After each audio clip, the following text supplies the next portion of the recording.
చేసినని స్తుతియు మహిమ ఘనత నీకే యుగ యుగముల వరకు ఎంతో నమ్మదగిన దేవా ఎంతో నమ్మదగిన దేవా నీవొక్కడవే గొప్ప దేవుడవు ఘన కార్యములు చేయుదువు నీవొక్కడవే గొప్ప దేవుడవు ఘన కార్యములు చేయుదువు నీవు కృపయే నిరంతరము నిలచియుండునుగా నీవు కృపయే నిరంతరము నిలచియుండునుగా నిన్ను మేము ఆనందముతో ఆరాధించెదము.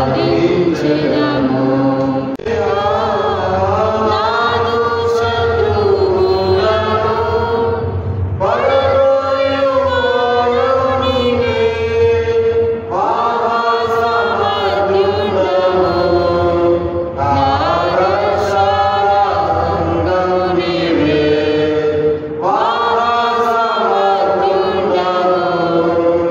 నా రక్షణాంగము నీవే. ప్రభువా నిన్ను నే కొనియాడెదను. హల్లెలూయా పాడెదా. నిన్ను కొనియాడెదను. దేవుడైనా మరి యేసుక్రీస్తు ప్రభువు తండ్రి అయిన దేవుడు మరి ఆయన ఇష్టపడ్డాడు.